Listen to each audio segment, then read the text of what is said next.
begin with challenging but meaningful core curriculum, such as hero ethics and understanding branding. Hey, welcome back to ScreenCrush. I'm Ryan Airy, and this is all of the Easter eggs, references, and little things you might have missed in the first 3 episodes of GenV. If you haven't seen all 3, that's okay. Time codes are below. Watch the video in your own good time. Now, we have a lot to cover, but I want to say that I am pumped to be back in the world of The Boys. This show, GenV, is every bit as bloody and satirical as The Boys, and I cannot wait to cover it for all of you all season long. So, subscribe and ring the bell so you don't miss our GenV coverage, and let's get started. Now, the name of the show, GenV, is because this is the first generation of supes who know that their powers are artificial, made from compound V and not gifts from God. So this makes them distrust and challenge authority more than previous generations of supes. And this reflects the youth of today who are very savvy. I mean, people online are constantly trying to sell you things, products, hidden messages inside of advertising. Like for instance, the other day I was telling somebody about this God You shirt at our merch store at ScreenCrushMerch.com. And the shirt's really awesome, high quality, and totally available right now if you go hit the link in the description.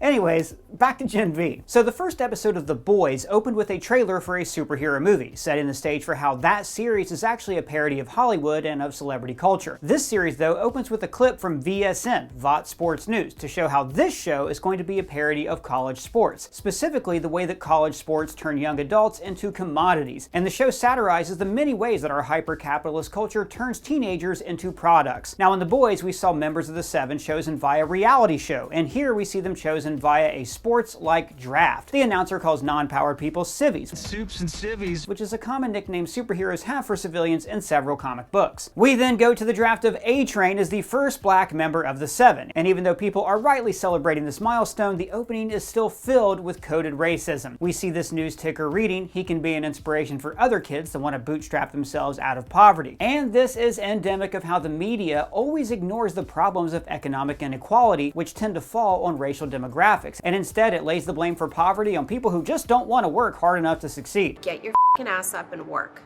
It seems like nobody wants to work these days. Elizabeth Shue's Madeline Stillwell returns to declare that racism is basically gone for good. We live in a post-racism world. Actually, I think this is satirizing the way some members of the media said that Obama's election meant that we lived in a post-racist world. Since we are about to elect the first African-American as president, and I take it therefore around the world, criticism of the United States for being a racist nation will now stop. The news ticker also has a quote from Clancy Brown's Brinks claiming that he was A-Train's father figure, when we know that's not true. A-Train's brother was actually his coach and mentor for years. A-Train's alma mater, Godolphin University, is of course the setting of the show. Now in the comics, this was a parody of Xavier's School for Gifted Youngsters, and the school's G-Men and related G-teams were the answer to the X-Men. Now in the comics, the G-Men and their affiliate teams were revealed to be a massive pedophilia ring, and once again, I gotta say, the show's adaptation is much better. The comics are basically a parody of comics, whereas these shows tend to be a parody of the entirety of our pop culture. And then we go to Marie's home, where her dad is celebrating this milestone of A-Train's draft, while Marie and her sister are posing for Insta. Now this is actually a parody of the Kendall Jenner love heart photo that kind of broke the internet in 2015. This was the vibe at the time, okay? You need to understand. But also, Kendall Jenner has faced a lot of controversy over the years for appropriating black culture, like her infamous Pepsi ad that The Boys spoofed last season. So the dad is watching Vought and the Seven appropriate and use black culture, while the girls are celebrating a woman who basically has done the same thing. And then Marie's powers manifest.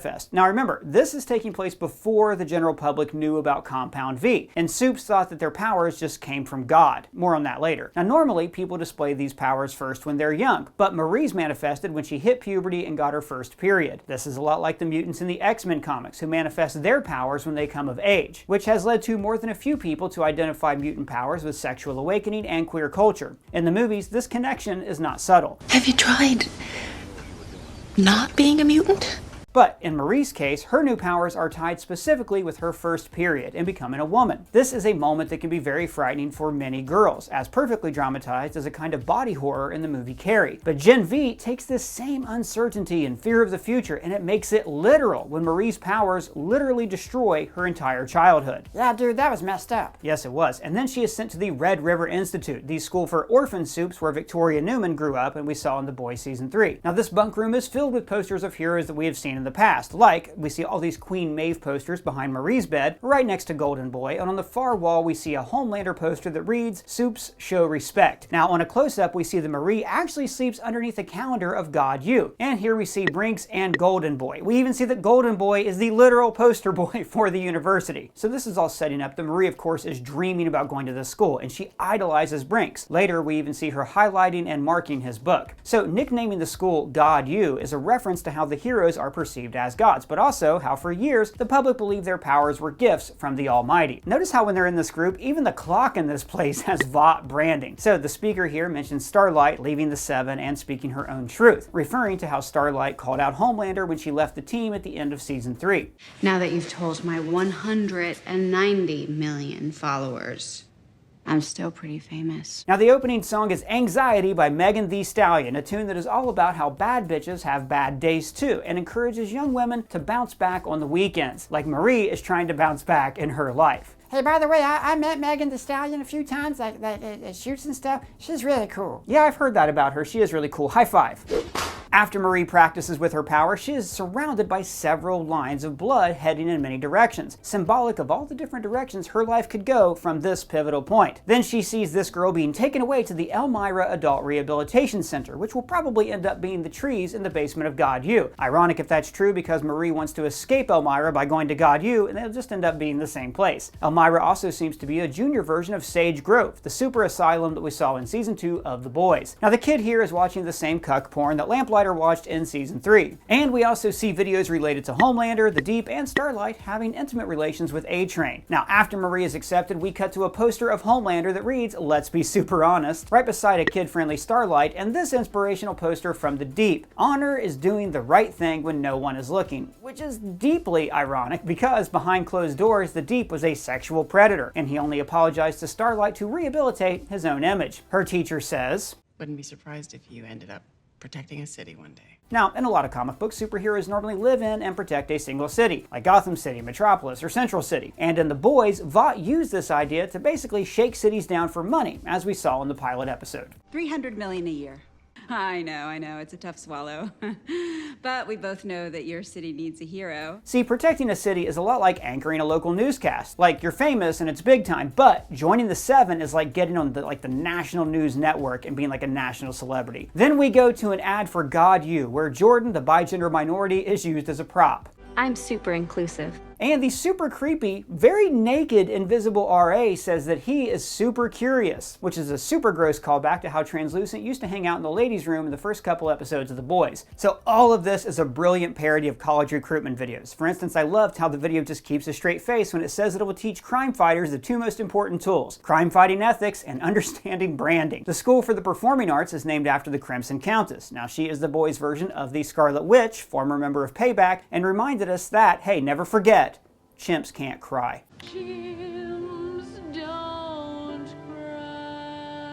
Now, it makes sense that she would have this school named after her because she had a very successful career in show business. We actually saw several of her movie posters appear in season 3. Now, just to hammer home that God U is the training ground for these gods, we see the Seven and other alumni portrayed in a stained glass window. We have Black Noir, the Deep, Homelander, Queen Maeve, Lamplighter, A-Train, and Crimson Countess. And later in the video, we see the heroes painted on the ceiling in the style of Renaissance ceiling art that always depicted heavenly scenes. Because the ceiling is closer to God. Sure. She brags that their alumni have appeared on Riverdale, Pretty Little Liars, and So You Think You've Got Super Talent. Now, Riverdale is a fun inclusion there because the show is actually based on Archie comic books. The School of Crime Fighting is of course named after Lamplighter, who was a former member of the Seven that we saw throughout Boys season 3. And he was played by Shawn Ashmore, who famously played Iceman in the original X-Men trilogy. Then we see the heroes from the Seven and their former school rankings, and I love that the Deep is such a loser that he was the only one who was ranked 6. The ranking of students is of course taken from the academic ranking of students in a class. One more way that schools introduce needless structure that has no bearing on performance in the real world. Why? What were you ranked? Like 20th out of 80, who gives a shit? But the ranking is also, of course, a reference to sports drafts, where barely legal adults get millions of dollars thrown at them by huge corporations who then force these kids to be the public face of their corporations. I mean, no wonder the supes all end up as jerks with no connection to reality. That connection was robbed from them the moment they became superheroes. And there's a poster here of famous alumni that includes members of the Seven, also Crimson Countess, and this hero in yellow. Now, if you know who that is, please let me know down in the comments.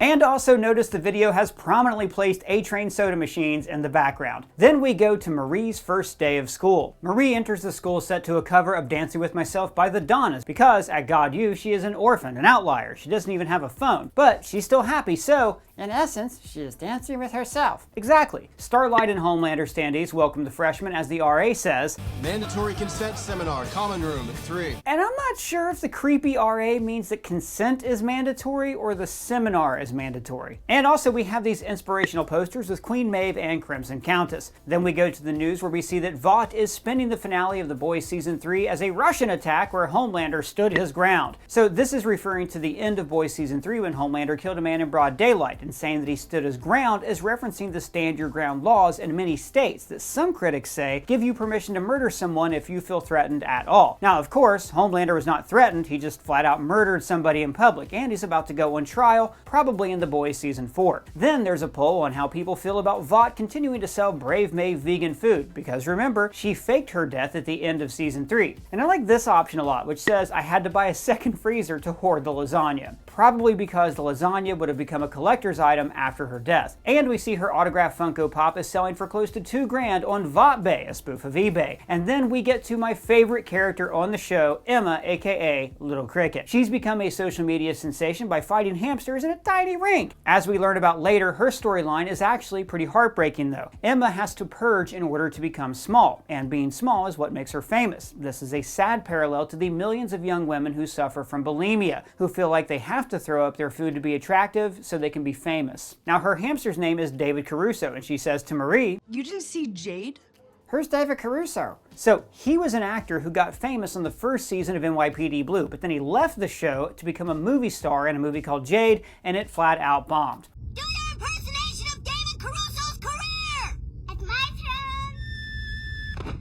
So maybe in this reality, David Caruso became mega famous. On the shelf, there's also a Queen Maeve figure, and on the windowsill here, there is a cardboard cutout of Starlight. This is a poster for Big Crazy Love 2, and we actually saw a poster for the first Big Crazy Love in the Boys episode called Payback. So I wonder if this is a franchise that starred Termite, and since Emma shrinks, she's a fan of his work. After all, both she and Termite have the weirdest NSFW scenes that I've ever seen on any TV show. Emma says that the window won't open because kids were jumping out and flying off. This too sadly parallels real-life universities, where high academic pressure has led to rising suicide rates among teens. Now, of course, Golden Boy ends up becoming the poster boy for this kind of mental instability, when he kills himself at the end of the episode. Fast forward a bit and Jordan rejects Marie from the crime-fighting program, saying, You're competing with kids who have cleared homicide cases, who have over 1 million followers, and you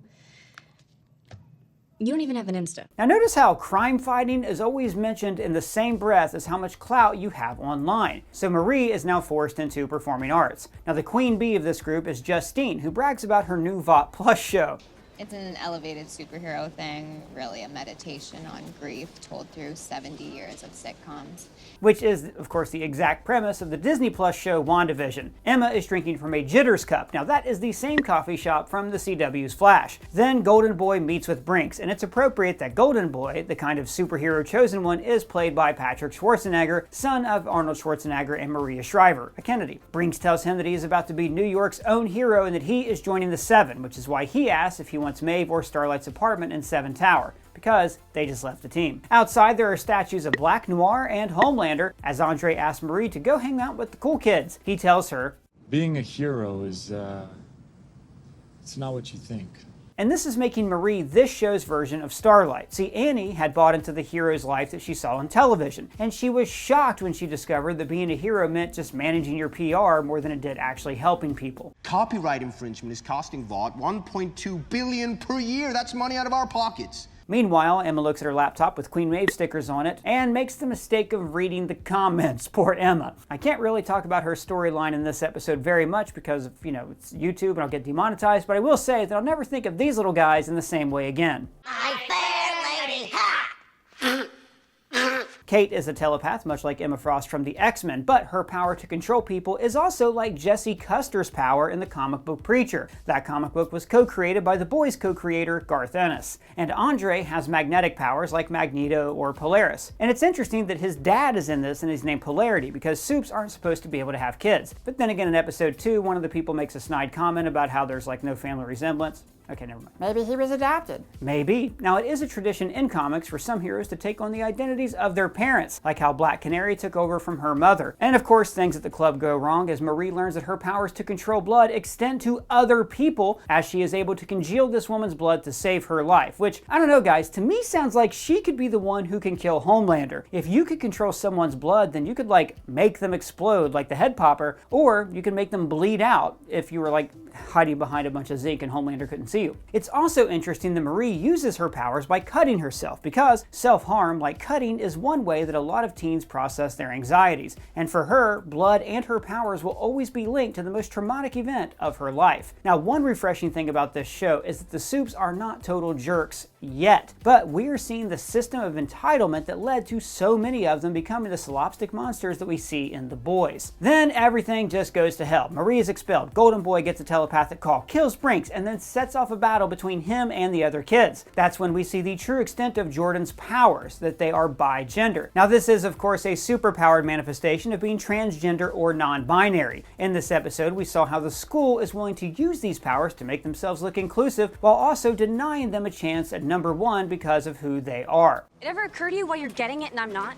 Because bi-gender doesn't play in Jacksonville. Golden Boy ends up incinerating himself, as foreshadowed by the windows not opening in the dorm rooms. The episode begins and ends with kids using their powers to harm people around them, as Marie also begins and ends the episode covered in blood. Then Ashley Barrett from The Boys does a spin video that leads into a trailer for this season, so let's get into episode 2. It begins with a campus security poster of Black Noir saying "No looky-loos," which also sets up the end of the episode when Andre and Kate dig too deep into the campus security and get themselves in trouble. The episode opens with a cover of Metallica's Nothing Else Matters, perfect song for teen angst. Marie watches them clean up all this blood, and like a lot of heroes, her power is also her greatest weakness, the source of her emotional trauma. And then we go to Ashley Barrett, former CEO of Vought, talking to the campus trustees. Now they are in the same room with the stained glass windows I mentioned earlier, and now we can see Starlight, Black Noir, and another hero who I think is the original Polarity right here. And the window is flanked by busts of Queen Maeve and Homelander. Immediately we see how people in power trivialize tragedies and spin them to their own advantage. But heroes rise, look for the helpers, all that shit. Now that of course is a comfort quote from Mr. Rogers that always gets thrown around social media every time there's a mass shooting. Always look for the helpers. Outside in the quad, we see a statue of Soldier Boy leading his troops into battle during World War II, which we learned in The Boys was actually just Vought propaganda, and Soldier Boy just starred in war movies. Andre finds out that he was bumped to number 1, and look, hey, right here, a signed picture of A-Train on his shelf. At the Brinks Memorial, there's another photo of Brinks with A-Train, and I gotta tell you, this was the most true-to-life thing in this episode.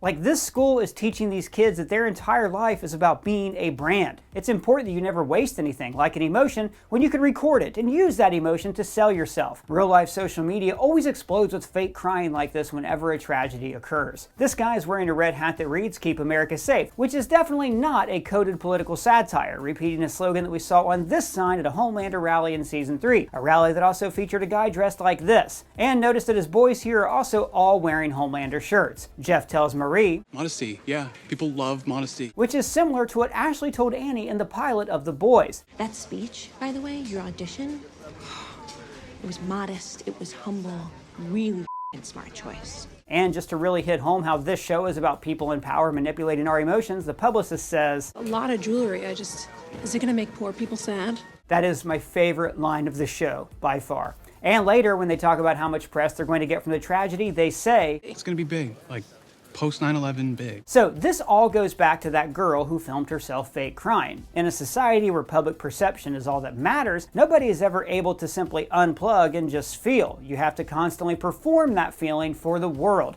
to gain followers, to gain clout. Case in point, Justine has an actual connection with Emma over her metaphorical bulimia. And then Justine can't help but immediately capitalize on that connection to virtue signal how perceptive and sympathetic she truly is. The acting class is directed by Adam Rourke, the hack director of Dawn of the Seven.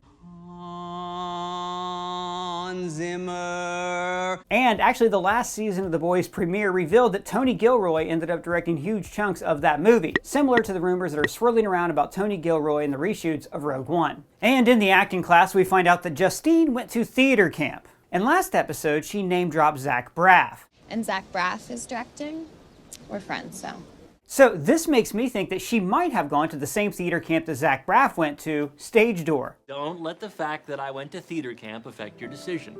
Oh yeah, that is widely regarded as one of the best theater camps in the country, right after French Woods. That's right, and dig this poster of Black Noir in the hallway that reads, "It's okay to not be okay." A positive message that has been papered over by stoop sale flyers and comedy club ads. And if Justine's t-shirt here looks familiar, it's because it was first worn by your mom. Jordan asked Marie to do the right thing, and notice how their jacket features two symbols, an Asian dragon and a soaring eagle, maybe to symbolize their dual nature. Then we flip through some channels showing a campaign ad for Robert Singer, aka Dakota Bob, touting Victoria Newman as his VP choice. Remember, she is a secret soup and a plant of Vought's, and I'm sure that's going to come into play in The Boys Season 4. Then we see a clip from NNC, Vought News' rival news network, that sells the narrative that Homelander is a murderer. And then we get to Cameron Coleman on Vought News, who has appeared on the show The Boys, but also I really love the in-world Vought International YouTube videos, which are a real treat that you should check out. November's here, which means it's time to give thanks for honesty, integrity, and journalism you can count on. In fact, on that YouTube page, they also have these really fun promotional videos for God U. They're also good watches. I suggest you watch them. So this clip is great to show how quickly Vought has turned on their golden boy just to cover up their own crimes. And I loved this tag of the scene. And of course, that's the red hat guy obeying Kate's commands. Next, we see Emma smoking weed out of a Queen Maeve bong. Hilarious. Then she scrolls through some movie posters, including character posters from Dawn of the Seven and several films starring Termite, including the aforementioned Big Crazy Love franchise, Big Heart, Pocket Romance, and Smallest Heart. There are also solo films for Queen Maeve and The Deep. Terminal Beauty starred Pop Claw, as we learned about in Season 1. We're really big fans. I mean, Terminal Beauty 3? Damn. And this one stars Nubian Prince, the protector of Detroit that Stillwell tried to send to Baltimore in the pilot episode of The Boys. I thought he was in Detroit. Well, we're thinking about making a move. Justine also mentions that Termite once partied with Bryan Singer, and Bryan Singer has actually been accused of throwing some truly disgusting Hollywood sex parties where he allegedly invited minors to attend. So it makes sense that Termite would be into that kind of scene after we saw how he liked to party in The Boys. Justine also mentions that he OD'd, which we also saw in that episode. So Marie's interview is conducted by host Haley Miller, who also did the joint Homelander and Starlight interview in The Boys episode Herogasm. The Dean then goes down into the trees, and they name drop the tiger tamer Siegfried and Roy, specifically how one of the tigers turned on Roy and tried to kill him. You work with dangerous animals all day, sooner or later you're gonna get bitten. Kate and Andre go to Luke's old room, which has been spray painted murderer to look like blood, probably an homage to The Shining.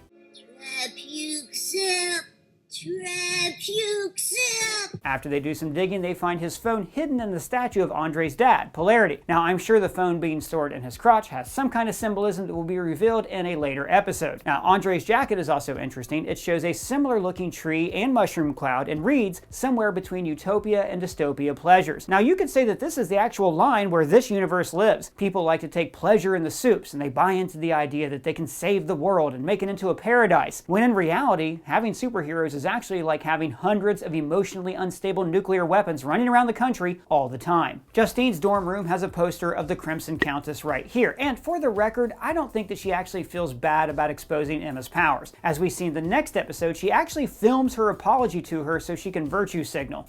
I want everyone to know how sorry I am. I think Justine's more upset that now she can no longer say that she's friends with somebody who has an eating disorder. But you know what? It's not just the kids who use people in this world. The Dean has attached herself to Marie, making her into a proxy parental figure, just like Brinks did for all the kids that he mentored. And to cement this theme of people using people, next episode, we hear it directly. I think in the real world, everybody uses everyone. So let's move on to episode 3. We start with a flashback to Sage Grove Asylum, where Sam is an inmate. Now this episode opens with an incredibly bloody scene where Sam punches his way through a guard's chest, and the episode ends with Emma punching her way through a guard's brain. It's also fitting that later on Emma uses ears as a weakness, just like what this guard did to Andre at the end of episode 2. As they walk through the hallway, we get a glimpse of the not safe for work Love Sausage, who we first saw in Boys Season 2, and he was actually an honorary member of the Boys in the comics. So this is all shortly after the truth about Compound V was revealed, which again was like a major deal in the super community at first. But ultimately people just chose to forget about this major event and instead decided to keep their society running as if nothing had ever happened. Yeah, sounds familiar. Now Emma's introduction in this episode also shows her essentially being helpless because of her powers. Every time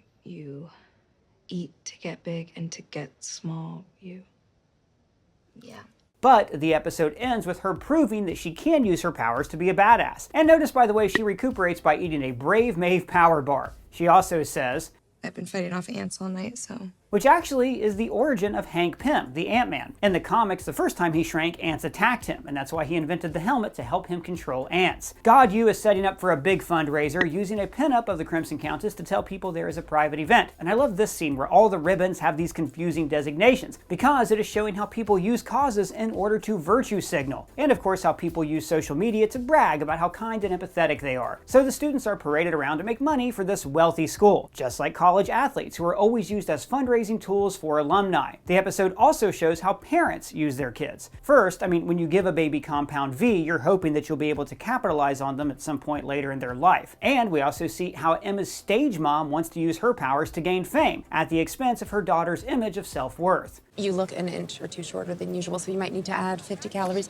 Okay, I'm just gonna check your height and a measuring tape. Emma's mother is a total almond mom, an overbearing mother who monitors everything her daughter eats. And the idea of Emma getting a reality show for this is deeply ironic. Like the show wants to expose her real pain by telling her how to feel, and then using those feelings as a marketing technique. While in reality, Emma's pain mostly stems from people just knowing about what she does in her private life. So the reality show would actually cause her more emotional trauma than her actual powers do. Emma is the best character on the show. I agree. And finally, Andre's dad is like an overbearing coach dad who wants his son to go out and relive his own former glory. Hell, even Jordan's parents can't see them for who they are, only for how they make his dad feel. You're my firstborn son. The day you were born was the best day of my life. He even tries to say that Jordan loved his black noir lunchbox, which feeds into the stereotype that the types of toys you play with as children determines your masculinity or femininity. That stereotype only exists so toy companies can easier market to children and train kids for their roles as soldiers, bankers, or homemakers. We see these flyers close up, which read things like Free Homelander, again teasing The Boys Season 4 when Homelander will be on trial for murder. And the flyer here is for the security guard that they took down in the last episode. Marie walks around trying to do damage control with all of her new friends. And Kate has actually turned out to be one of the most emotionally mature supes that we have ever seen. Unlike other supes, she actually understands the moral limitations of her power, like when Luke in the flashback asks her to make him feel better. I think this is something you just have to go through. I'm sorry. At the Think Brink function, we see a few super products up for auction, including a Private Evening with the Deep, a signed copy of his memoir, a 7-tower playset, Vitality Beauty products, and a signed photo of A-Train complete with signed A-Trainers. And then we see Marie get used by the school, as the dean even capitalizes on her identity as a woman minority just so she can raise money for the school. Like you always say, Bonnie, the focus on white male heroes is problematic. If you want more like Marie, I need your help. I don't know if you have representation yet, but here's my card. And then Andre recruits Emma, and I love how she immediately yes-ands everything he says. Because it is like life or death dangerous, and you're a freshman, and you are not even on the crime-fighting track. You know what? Just forget I said anything. Yes, but also no matter what you say. Yes. In fact, if you notice, when she's small, Emma wears doll clothes, which explains why her outfits lack any intricate detail. Like for instance, how these buttons are fabric and not actual functional buttons. In Sam's room, he has posters for Black Noir and Payback, and later we see that he has a Homelander t-shirt. And he's also a huge comic book fan with stacks of Payback and Black Noir comics on the shelf where Emma hides. And you know, like when Sam thought he was hallucinating and he asked Emma to name his favorite movie, and she says, "Well, you're a white guy, so Godfather, Star Wars, or Shawshank." Hey, what's wrong? It feels really nice to be seen by somebody, you know? Like his actual answer is Waterworld, an underrated 1995 action movie where Kevin Costner does drink his own piss, which Sam for some reason hyper focuses on. All everyone ever remembers is that he drinks his own pee, but it is about so much more than that. It's about being alone. And I gotta say, like, if you ever go to Universal Studios Hollywood, you have to check out the Waterworld live show. It is great. Explosions, water, it's a great time. Then the kids bond over their shared trauma, and Kate's story is very much like Rogue's origin from the X-Men. Rogue nearly killed a boy when she had her first kiss, so she wore gloves for the rest of her life. Just like Kate does. But the big shock of this episode was, of course, that Andre's dad knows about the Woods Laboratory. So we see the kids in this show, they're kind of on a precipice. They are about to enter this corrupt world of supes where people use people all the time, where you do awful things and keep awful secrets just for your own benefit. But Think of this. All the supes that we've seen in The Boys, like up till now, like real terrible people, like A-Train, The Deep, they were once like these kids. They were optimistic children who wanted to be heroes. So in a way, the thesis of this series is showing the origin of the supes in The Boys. I mean, the show is off to a great start, and I cannot wait to see what happens next. But what did you guys think of the first 3 episodes? Let me know your thoughts down in the comments below or at me on Twitter. And if it's your first time here, welcome to the channel. Please subscribe, smash that bell for alerts. For ScreenCrush, I'm Ryan Airy.